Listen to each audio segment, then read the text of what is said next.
नमस्कार, स्वागत है आपका। और इंडस्ट्री को आशंका है कि कम बारिश और पिंक बॉलवर्म के हमले से कॉटन का उत्पादन गिर सकता है। वहीं दूसरी ओर इसके उलट कॉटन एसोसिएशन ऑफ इंडिया ने कॉटन का उत्पादन अनुमान बढ़ाया है।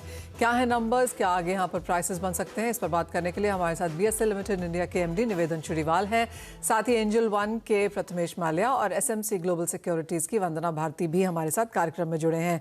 वंदना, कैसे देखती हैं आप कॉटन के प्राइसेस आगे जाते हुए? और जैसे निवेदन जी कह रहे हैं 55 से 60 हज़ार पर कैंडी के बीच के यहाँ पर भाव बनते हुए नजर आएंगे। जी मनीषा, मुझे भी लग रहा है कि रेंज यही होगा, लेकिन मुझे लग रहा है कि इंटरनेशनल मार्केट जो है वो लीड करेगा।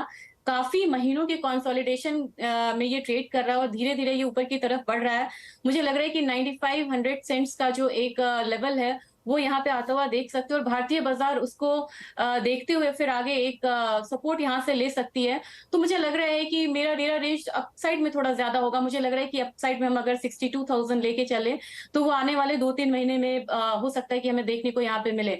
तो मुझे लग रहा है नीचे 56,000, ऊपर में 62,000। इंटरनेशनल मार्केट में टेक्निकली मुझे लग रहा है कि यहाँ पे एक छोटा सा ब्रेकआउट हो सकता है और प्राइसेस जो है 100 सेंट्स के करीब यहाँ पे जा सकता है।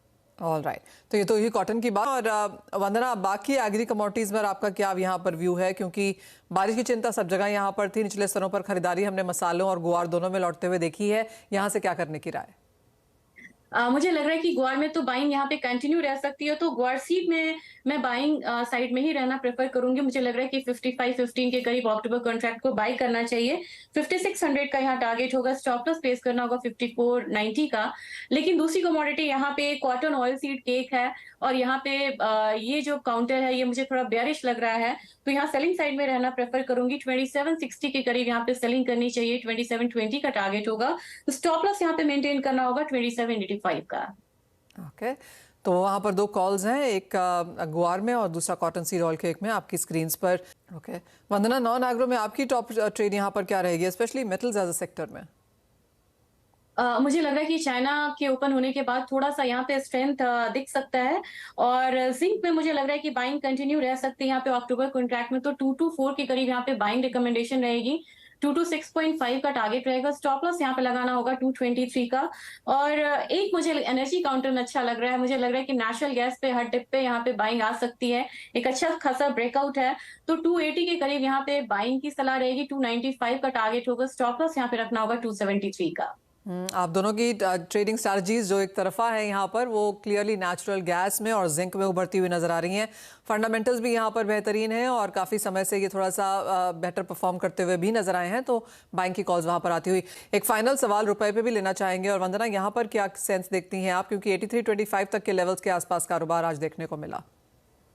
जी, कंसर्न अब यहाँ पे आ गया है मनीषा, और भी स्ट्रांग हो गया है। तो मेरे ख्याल से डॉलर इंडेक्स मुझे 108 की तरफ मुझे लग रहा है कि आ सकता है। और अगर वॉर अनफॉर्चुनेटली एस्केलेट होता है तो मेरे ख्याल से 7400 तक हम क्रूड को भी यहाँ पे एक्सपेक्ट कर सकते हैं।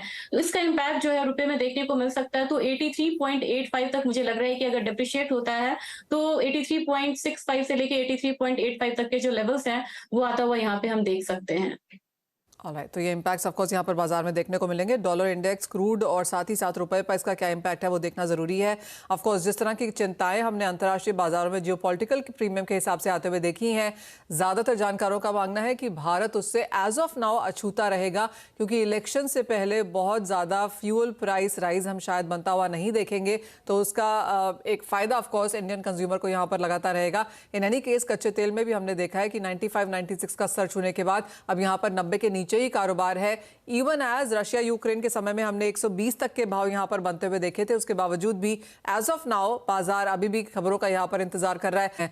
बहुत शुक्रिया प्रथमेश और वंदना, आप दोनों का साथ जुड़ने के लिए, तमाम कमोडिटीज पर बात भी करने के लिए। एक ब्रेक के लिए रुकेंगे, जब लौटेंगे तो जोड़ेंगे यहाँ पर एनएसई के चीफ बिजनेस ऑफिसर को। आपको याद दिला दें कि आज एनएसई की तरफ से भी यहाँ पर कच्चे तेल और नेचुरल गैस में फ्यूचर्स एंड ऑप्शंस लॉन्च किया गया है। क्या कुछ है इसके डिटेल्स और क्या है प्लान्स एनएसई के आगे कमोडिटीज को लेकर, इस पर करेंगे चर्चा।